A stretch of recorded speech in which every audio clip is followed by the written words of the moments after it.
नमस्ते, राम राम। आज की हमारी कहानी है गुरु की खोज। एक बहुत बड़े संत महात्मा थे। उनके पास बहुत सारे शिष्य शिक्षा लेने आते थे, ज्ञान प्राप्त करने आते थे। एक दिन एक शिष्य ने पूछा, गुरु जी, आपके भी तो कोई गुरु होंगे, आपके गुरु कौन है बताइए। तो उन्होंने कहा, मेरे भी बहुत गुरु हैं, हजारों गुरु हैं, पर आज मैं तुम्हें 3 गुरुओं के बारे में बताता हूँ। सब शिष्य अच्छे शांति से बैठ के सुनने लगे। तो बोले, एक बार मैं रास्ता भटक गया। रास्ता भटकते हुए चला जा रहा था, मुझे एक व्यक्ति मिला। वो दीवार में सेंध कर रहा था। मैंने उसको देखा तो मैं उसके पास खड़ा हो गया। तो उसने मेरी तरफ देखा तो मैंने कहा, क्या मैं तुम्हारे पास ठहर जाऊँ? तो उसने कहा, हाँ, रात में आपको कोई सहारा मिलेगा नहीं, आप यहाँ रुक जाओ, मुझे कोई इतराज़ नहीं। और वो वहाँ रुक गया। चोर रोज़ जाता चोरी करने, रोज़ लौट कर आता, और रोज़ महंत उससे साधु पूछते, आज कुछ मिला? तो वो कहते, नहीं, आज कुछ नहीं मिला, पर कल ज़रूर मिलेगा, भगवान मेरी मदद करेंगे।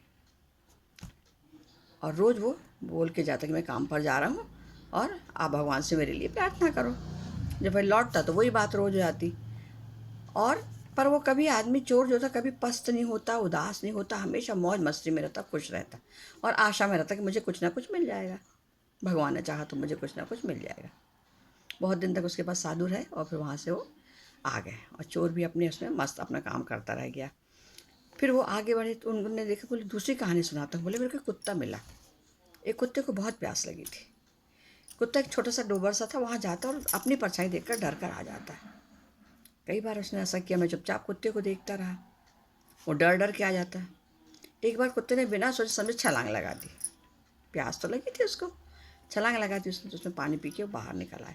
तो मैंने मन में सोचा कि निडरता ही सबसे बड़ी चीज़। जब तक कुत्ता डरता रहा तब तक प्यासा रहा। जैसे उसने थोड़ी सी हिम्मत दिखाई, अपने डर को अलग किया और उसने उसकी प्यास बुझ गई। शिष्य लोग बड़े ध्यान से सुन रहे थे।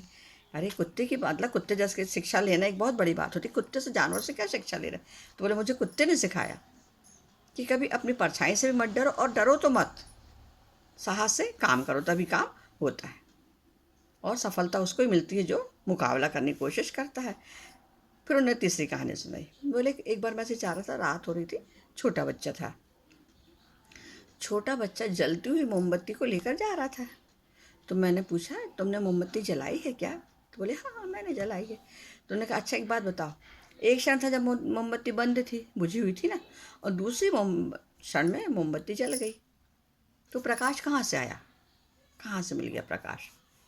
वो बच्चा मुस्कुराया, है ना, वो बच्चा मुस्कुराया और उसने तुरंत मोमबत्ती को बुझा दिया और बोला, अब आप बताइए, अभी ज्योति थी ना, प्रकाश था ना, अभी आपने देखा था ना प्रकाश है, अब आप खुद ही बताइए अंधकार कहाँ से आ गया? बोले, बस मेरा अहंकार वहीं चूर चूर हो गया।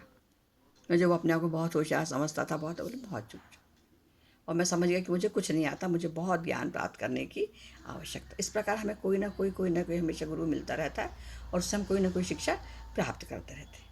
तो शिष्य होने का अर्थ है कि हम जिंदगी भर सीखते रहें। ये नहीं कि गुरु बन गया तो मुझे सब आता, ऐसा नहीं। हमें हमेशा कुछ ना कुछ सीखते ही रहना चाहिए। जीवन में आए दिन किसी न किसी से कोई ना कोई शिक्षा मिलती रहती है और हम उसको ग्रहण करते चलते हैं। तो हमें उसको ग्रहण करना ही हमारा सबसे बड़ा काम है।